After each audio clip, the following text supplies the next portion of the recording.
All right, so we're going to go ahead and get started. My name is Ladis Feliciano, and I am the Art Grants Manager at RedLine Contemporary Art Center. I am also an interdisciplinary artist and a cultural worker. So this grant and this work is just very near and dear to my heart. I find it to be really, really important and exciting to be able to empower artists to make incredible work happen. And so that's what we're here to do. So I'm going to go ahead and pull up a PowerPoint, and we're just going to jump right in. Let's see here. Okay. And just a couple housekeeping things before we get started. We do have a couple of staff members in the meeting here. And so those folks, let's see, we've got Patty and Louise in the room. And so they will be kind of watching the chat to answer questions that come up. But again, we will have time for questions at the end as well.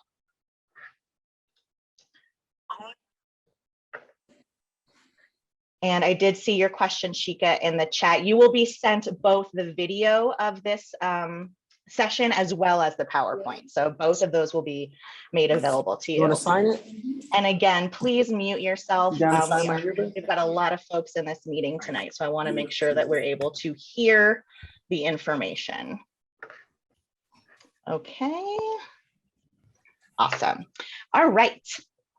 So the INSITE Fund. Before I go into all of the deep, meaty stuff about INSITE, I want to go ahead and do a land acknowledgement before we begin. At RedLine, we would like to acknowledge that the land on which we reside is a traditional territory of the Ute, Cheyenne, and Arapaho peoples. We also recognize the 48 contemporary tribal nations that are historically tied to the lands that make up the state of Colorado. We honor elders past, present, and future, and those who have stewarded this land throughout generations. We also recognize that government, academic, and cultural institutions were founded upon and continue to enact exclusions and erasures of Indigenous peoples. May this acknowledgement demonstrate a commitment to working to dismantle ongoing legacies of oppression and inequities, and recognize the current and future contributions of Indigenous communities in Denver and beyond. Thank you, everyone. And now we will go into the information. And for those of you who are just joining us, please note that we will have time at the end for some questions. And there are some staff members watching the chat as well, so you can pop questions in there as they come to you. Okay. So what is the INSITE Fund? What is this thing? The INSITE Fund is an Andy Warhol Foundation for the Visual Arts Regional Regranting Program, and it is administered by RedLine Contemporary Art Center. So we are incredibly fortunate to be part of a national network of organizations that are funded by the Warhol Foundation to bring funds directly to artists to do important and exciting work in their communities. So we are just one of many programs. There are programs in Cleveland, Baltimore, Oklahoma. So it's really, really exciting to be part of this national network. So again, we're one of 32 programs of the Regional Regranting program of the Andy Warhol Foundation. And the INSITE Fund is all about providing direct support to independent artists between $2,500 and $5,000 to create projects that we'll talk a little bit more in detail about in a second. 10 to 15 grants will be awarded, so it's $60,000 total that we are awarding.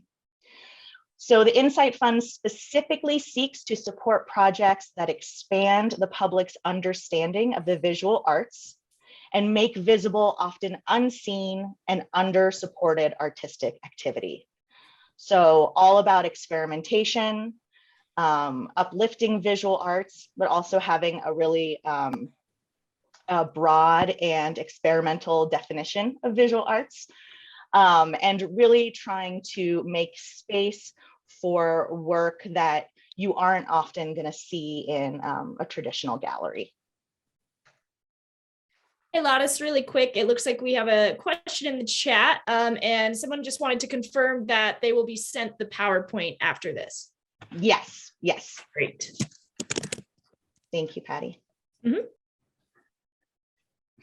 So a few details about the location. So the INSITE Fund is specifically targeted towards artist and collective projects that are happening within an 80-mile radius of Denver. So those geographic boundaries are Fort Collins to the north, Colorado Springs to the south, Lyman to the east, and then Lyman to the east, and then the Frisco Highway, Highway 9 to the west. And so you can kind of see this circle here. And this will be on the website as well. And again, you will have this PowerPoint. So if you're like really not sure, you can look at this map. You can also reach out to me if you're, you know, kind of on the border there. You know, we can absolutely have a conversation. But we really are making an effort to support projects that are in this northern Colorado region and this 80-mile radius of Denver Metro. And a very another important piece about the INSITE Fund is that all projects must take place outside of the studio, museum, art center, or traditional gallery setting. And we'll give some examples of what that means in a little bit here. But this is a really important part of it. And that's why when you look at INSITE Fund, right, it's INSITE, S-I-T-E. It's because we're really interested in experimental and exciting ideas of what that site for art can be. So eligibility for the INSITE Fund. All projects must be anchored in a visual arts practice. Grant funds are intended for individual artists and artist collectives. The fund does not support 501c3 nonprofit organizations. And this is really important because so often there are grant opportunities out there, but there has to be a 501c3 recipient to receive the funds and kind of sponsor or represent the artist. And this fund is really about supporting artists directly. So we do not fund 501c3s with this grant, but there are some other art grant opportunities through RedLine for 501c3 nonprofit organizations. So if that is something that you are interested or have questions about, just feel free to reach out to me. This fund is meant to support short-term initiatives, events, and new collaborations. So, you know, they're temporary projects, temporary installations, new collaborations, or events that, you know, are the kind of culmination of projects that you've been working on perhaps, but it's not there to fund ongoing work. And then we talked about this already, but funded projects must take place within an 80-mile radius of Denver, and the lead artist / organizer must reside within an 80-mile radius of Denver. So if you are an artist and let's say that you live in Colorado Springs, you want to partner with another artist who lives in Durango, for example, as long as you are the lead artist and you are residing in Denver and the project itself takes place within an 80-mile radius of Denver, you're welcome to partner with other folks outside of that. So Lattice, we have a quick question. Oh, sorry, it looks like Luis already answered it. Just confirming that if somebody has a 501c3 fiscal sponsorship, but do not have the nonprofit status yourself, are you disqualified? And it looks like the answer is you would need to apply as an individual. Right on. Thank you, Patty and Carolyn and Louise. It's a great question. Yeah, and I do sometimes we'll have organizations reach out that, you know, have a project they want to do with an artist. And that could be an awesome opportunity. But in that case, the individual artist would be the one who would apply. And I want to go back to this first item real quick. All projects must be anchored in a visual arts practice. The Andy Warhol Foundation it's the Andy Warhol Foundation for the visual arts. So the focus really is on visual arts. That being said, this is about experimental, new, innovative work. So we are open to broad and expansive definitions of visual arts. And if you're really not sure if your project fits within that, you can reach out to me. I've had a few folks already reach out. And so if you're really not sure, we can talk about it. I'd love to help you kind of figure out where you fit within that. We have had, projects with movement, with film, with sound as kind of a big part of the work as well. Yes, Melody just asked, can you combine visual art with other art? Absolutely. We super support collaboration and really love to see, collaboration and cross-disciplinary work. Before I go on, Mo, are you still in the room? I'm here. Yay! So I'm just going to interrupt my presentation for just a second to introduce Mo Graham, who is a current INSITE Fund grant recipient. And before she runs off to dinner, Mo, would you mind maybe just giving like a little spiel about what your project is, just to give our attendees an idea of the kind of project that is funded? Totally. So my project, I wanted to create something that was all about intergenerational resilience and really having an intentional way to reflect on some of the ideas around intergenerational resilience and cultivate more community healing. And so I did a series of workshops with Daniel Seawalker, Karma Lee, and also the Colorado Art Therapy Association. And we worked together to host a series of workshops that helped people talk through their family, or encourage people to talk through their family histories, their family stories, to dream up what future generations of their family bloodlines could look like and what that could be like, and to really dream up what's possible for resilience. And then from that, myself, Karma Lee, and Daniel Seawalker will be creating a large scale mixed media collage that will be installed in the parking lot of the Globeville Rec Center. Love it. Thank you, Mo.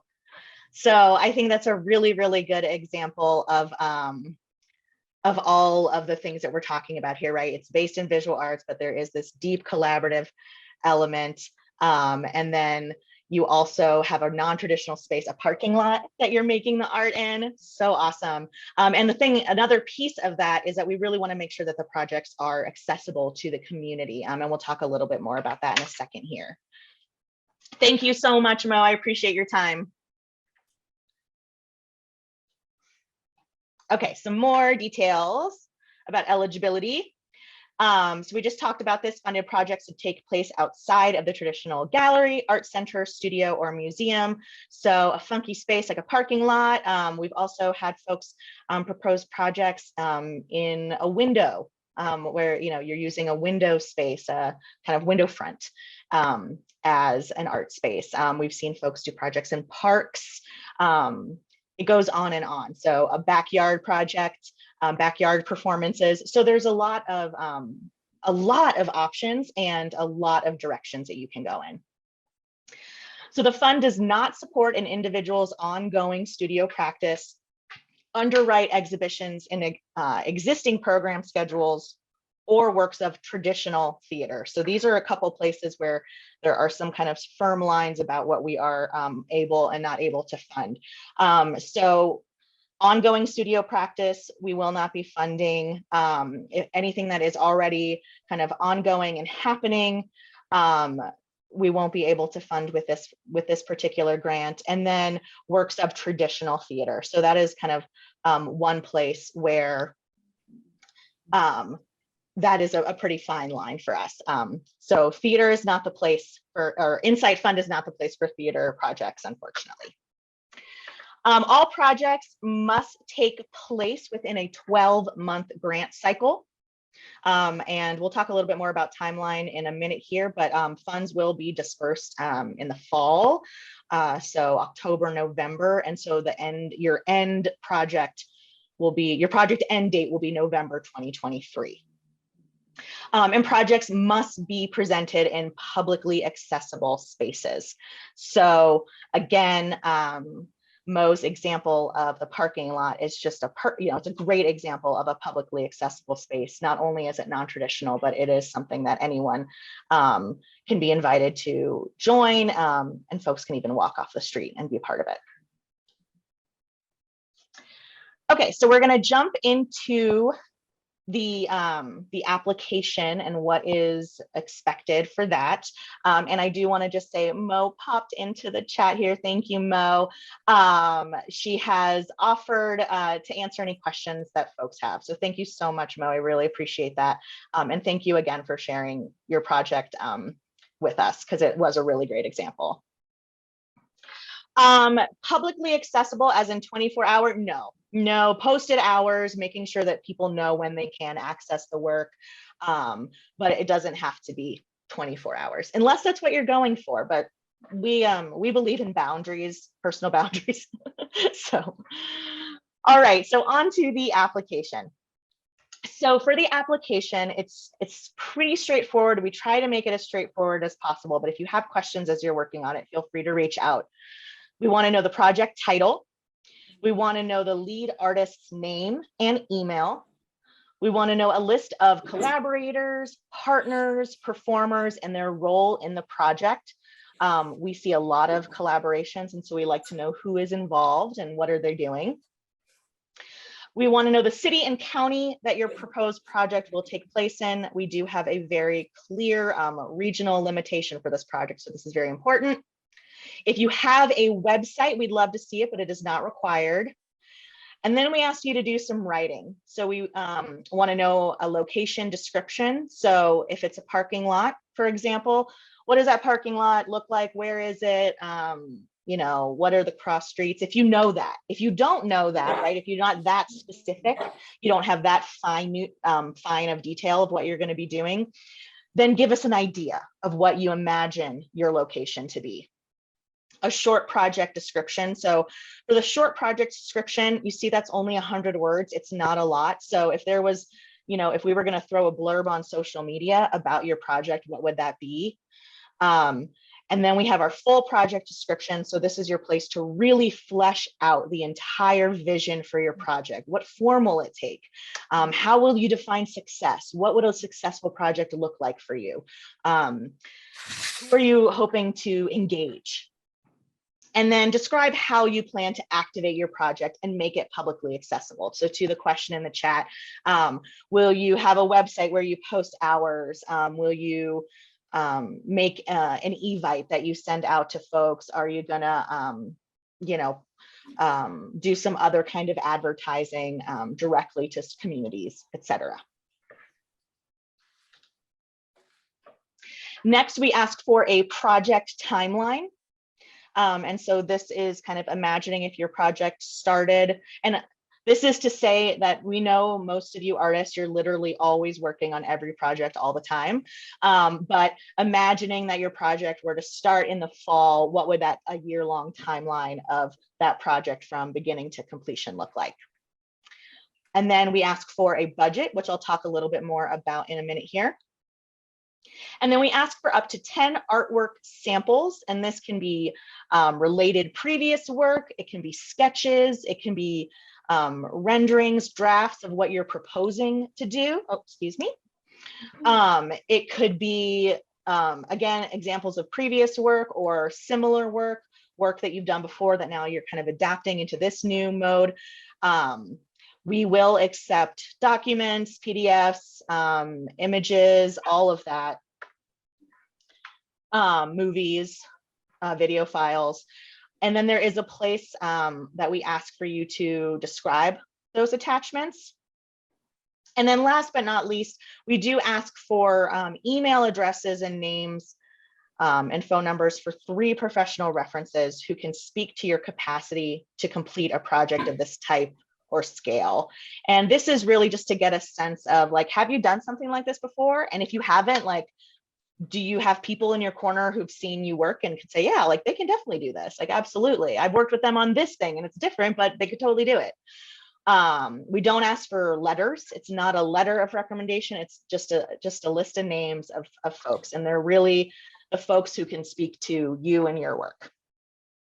And just to go back to the artwork examples for a minute here, I really want to emphasize the value of this particular part of your application.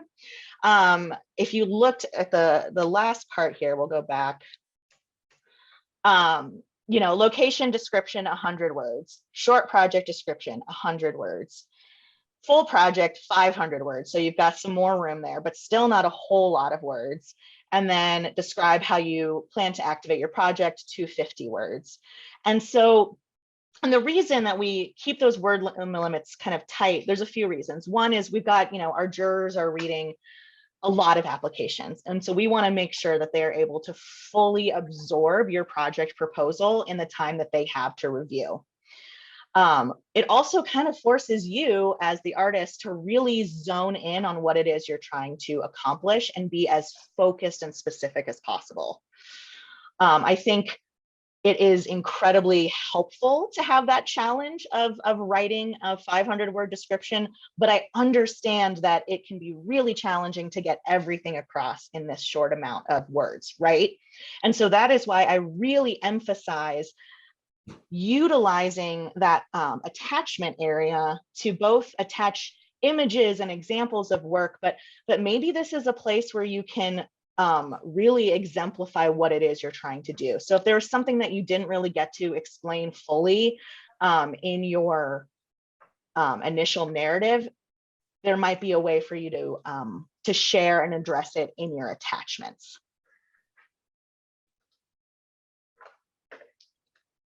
Okay. So next we're going to look at our budget. And when you're putting together your budget for your project proposal, you want to be really, really thoughtful about everything that you could possibly need to create this project. So I mean, it's, you know, I always like to start by just kind of dumping down a list of literally everything I could possibly think of that I would need that might cost something. And we all know everything costs time and energy, but you know, start with that kind of just dumping of that list. Some ideas of things that you want to consider and think about. First and foremost, artist/design fee. This is paying yourself.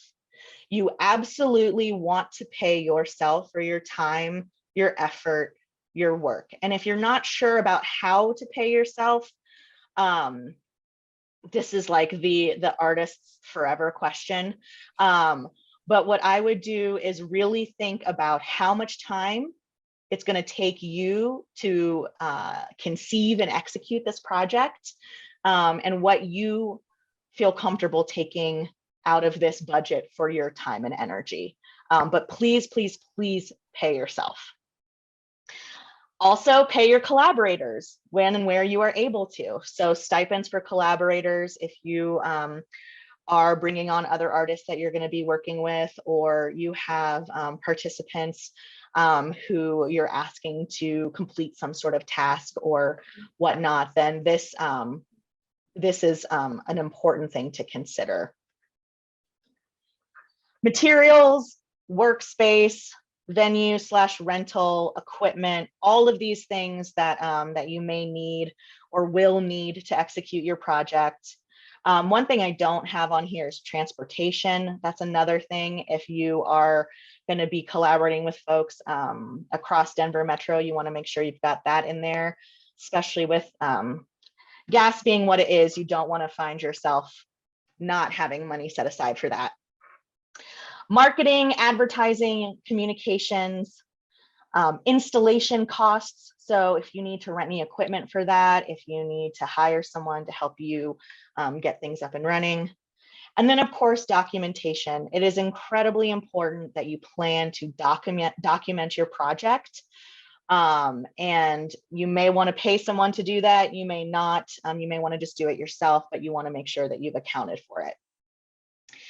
Now, one thing I will say about budgets, I think that budgets are an incredibly great opportunity in your application to demonstrate your values as an artist and your really tell the story of your project. So your budget is another really wonderful opportunity to tell the jury about what it is you're trying to accomplish. So for example, you show that you show your values by paying other artists, by paying folks who you are working with, maybe who are other organizations or community leaders, community members who you are working with. One thing that I love to tell folks is if you are working in, really any community, keeping those dollars local really shows a lot too. So when you are, showing that you are using a local print shop, and again, like you can do what you need to do for your own budget and your own project. But I just like to point this out as I feel a lot of people get really stressed and frustrated with budgets. It's like not the most fun part of putting together an art project, but it is. It's a greater opportunity than you think to tell the story of the project you are trying to complete.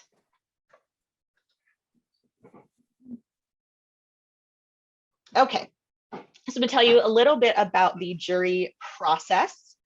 So our applications will be reviewed online by a jury of 5 local and national jurors.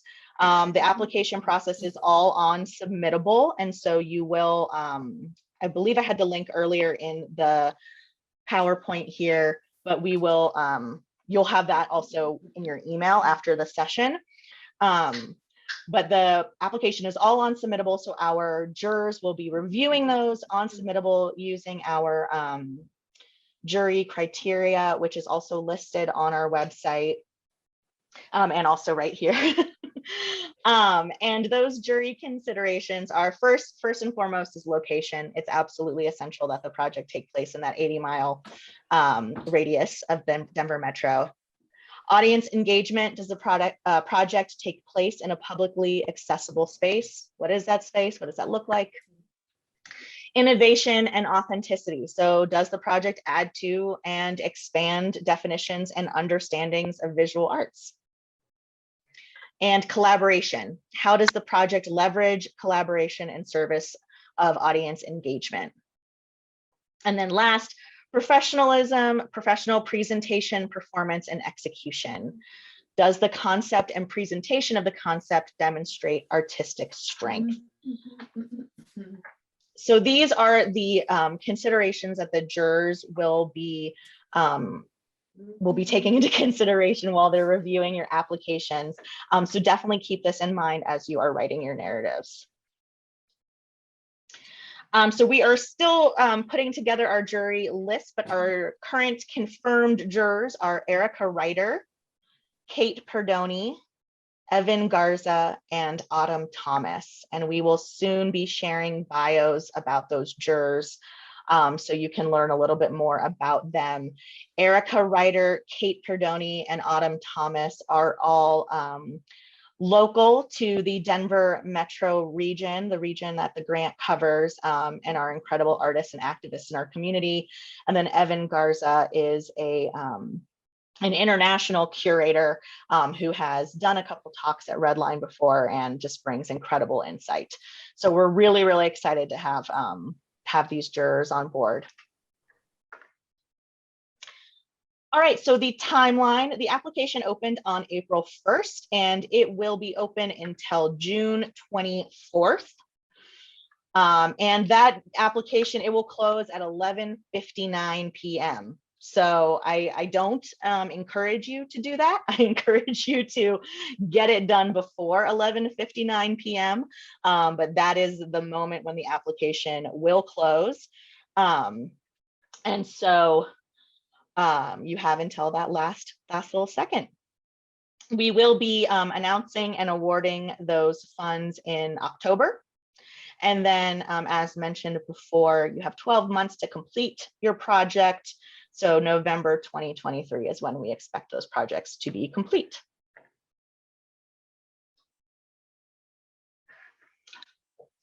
So I'm going to give you guys a couple examples of some projects that we have funded before, just to give you an idea of what has been funded in the past. And again, we heard from Mo before, so big shout out to Mo for joining us this evening.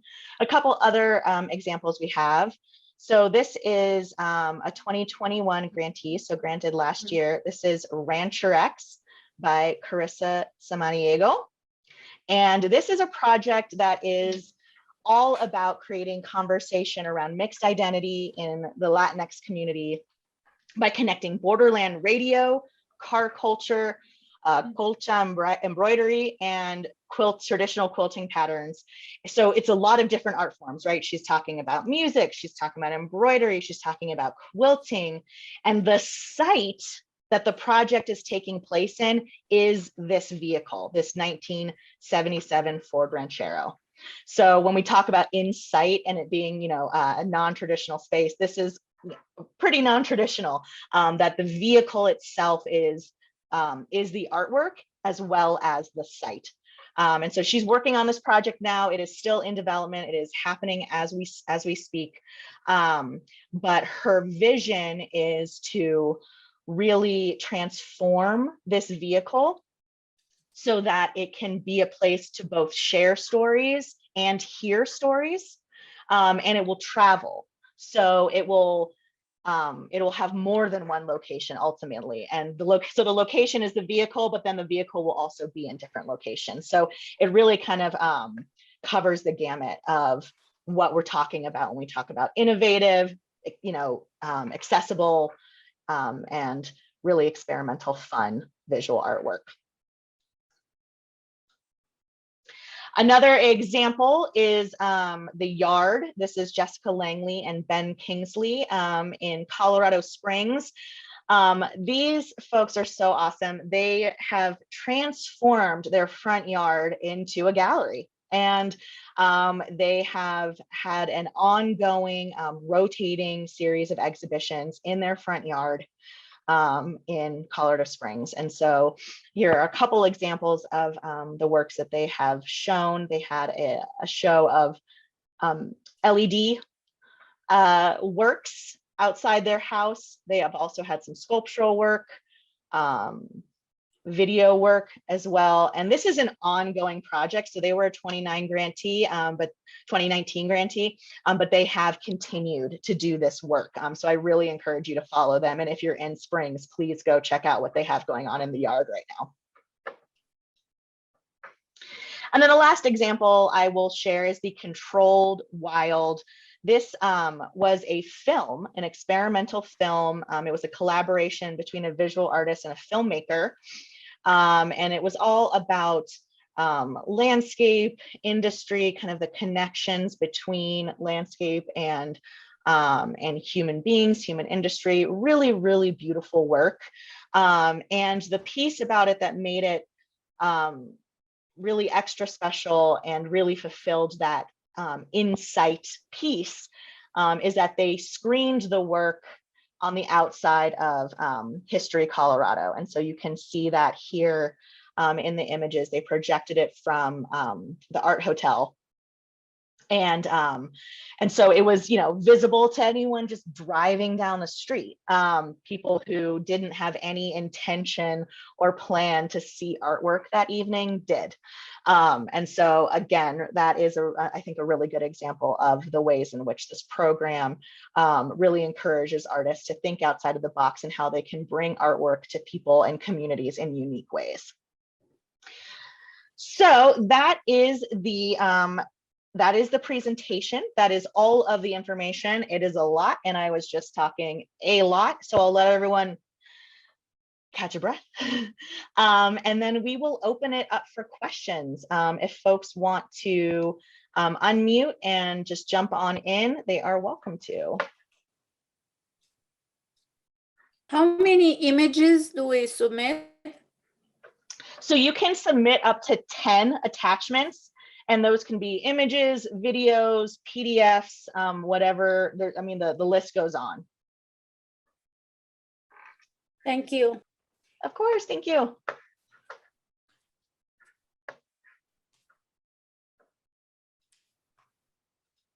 All right. I'm sure questions will come. Oh, thank you, Alexis. You're so sweet. Great to see you. I also want to share that I will be holding office hours between now and the application deadline. There will be a link for you to sign up for those office hours tomorrow morning. That link will be live on our website. We can include that in the email that goes out as well. So if you wanted to set up a 20-minute call with me to ask questions about your specific project, there will be an opportunity to do that. We have a couple questions here. Can the art samples be links as well? Yes, absolutely. I myself am I do a lot of video work, and I would always rather put a link to my video work than try to upload the video. So yes, links are welcome. Do you document in kind as well? Yes, please do. Thank you for asking that question. If you have any other funding that you know that you have coming to you for this project, please include that. If you have in-kind support, meaning someone is donating their space, someone is donating their photography skills, whatever that might be, definitely include that. Also, I don't know if this was mentioned, and hello, everybody. Thanks so much for being here this evening and your interest in the fund.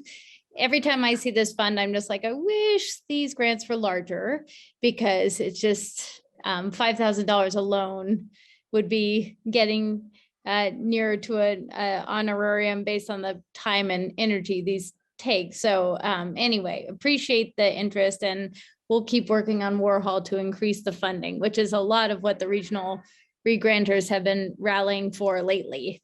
But, you know, one thing I would just share in what we've seen kind of in previous generations of this grant is do put your full budget.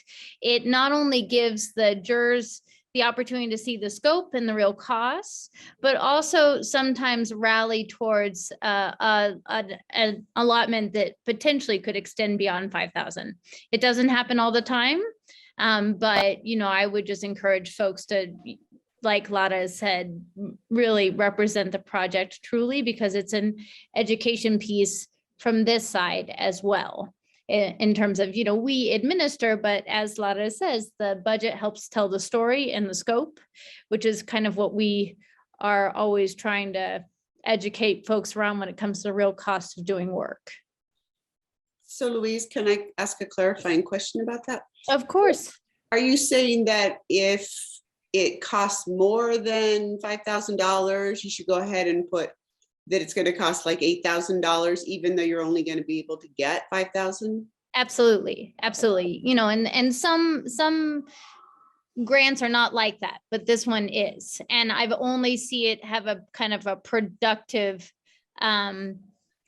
application with this, with the jury process. And again, the jury changes all the time, like with RedLine's other programs. It's not the same people looking at these applications, so it always ushers in new perspectives and subjectivities, which I think again is also a good thing.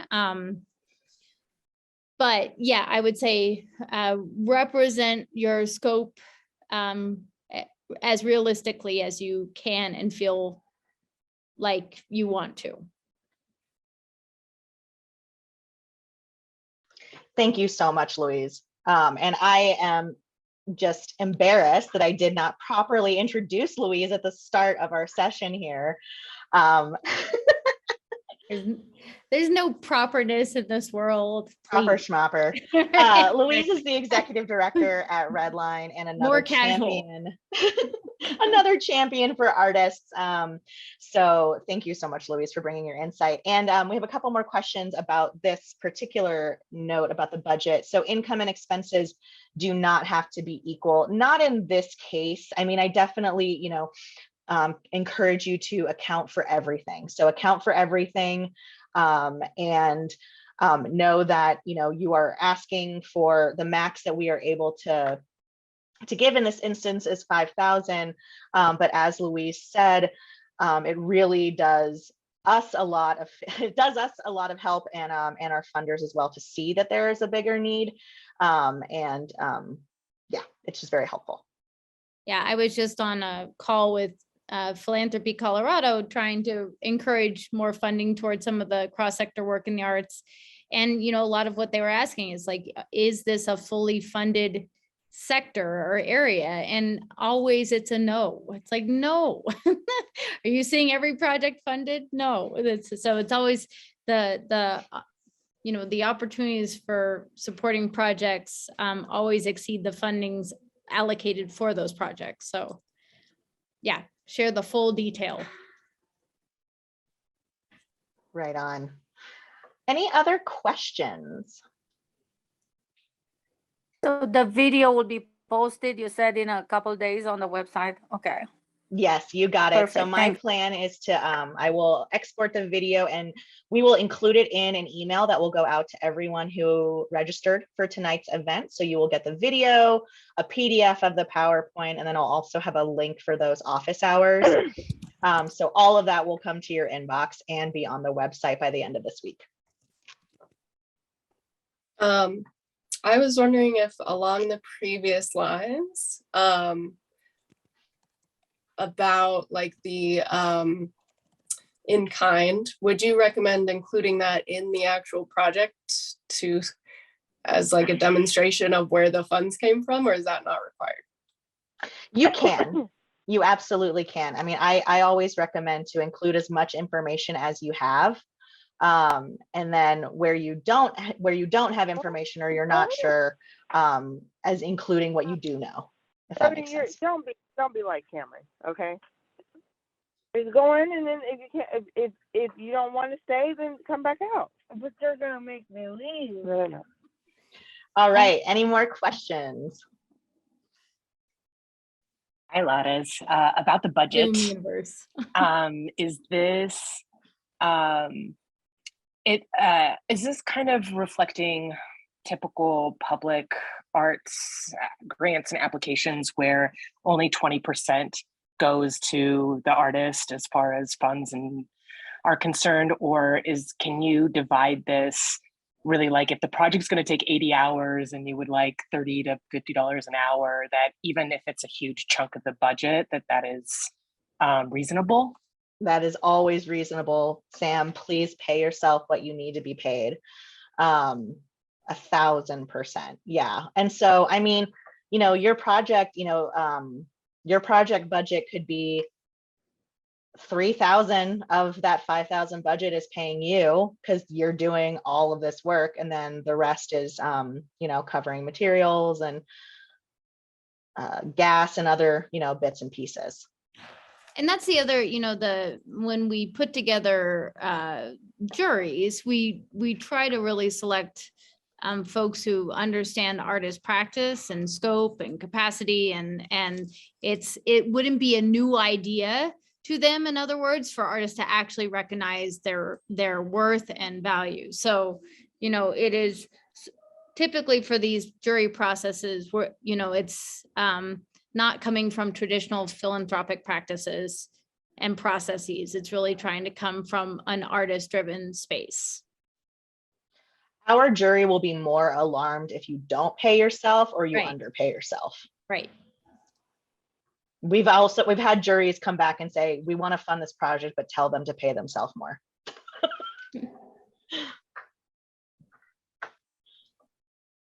All right. Well, I am so excited to see all of these proposals and to hear what you are all cooking up. I think I'm just like kind of scanning through our guest list here, and I think I recognize about half of these names. So I'm so excited, those of you I know, to see what you're cooking up, and I'm just so excited to get to know those of you who I haven't met before. So thank you so much for being here, for giving us your time and energy, and for being interested in the INSITE Fund program. Before we break, any other questions? I just, you know, want to make sure it's clear about you know, this funding is definitely not reliant on an institutional relationship, and that, you know, you don't have to be a nonprofit. You don't have to, you know, necessarily have a larger entity driving it, because that was in some ways the the pitch to the Warhol Foundation when we were saying that there is just a lack of artist direct grants available in this ecosystem. And that in some ways, the artists were always put in this very disempowered place of having to make nice with an institution, even if the institution didn't really represent what they were looking to do in their work. And so trying to take away that barrier, while at the same time, leveraging partnerships that you want to leverage to help raise awareness and accessibility to the project that you're working on. So just as a reminder, it is uniquely for, again, not having to worry about institutional relationships. Thank you, Louise. Yeah, I always kind of describe this as a really great grant for like your latest wild idea. Like, what is like some wild art project that you've been wanting to do that you're like, how do I make this happen? How do I fit this into my life? Like this grant is really great for that. I also highly, highly recommend taking some time to look at the website and poking around, learning about current and past grantees, checking out their projects. That will give you a really good idea of what kinds of projects have been funded in the past. And I also just recommend following all of those artists on social media and following their projects because they're all just really wonderful, doing awesome work. All right. Well, thank you all so much. Keep your eyes on your inbox over the next few days. And we look forward to seeing your proposals. All right. Have a great Wednesday.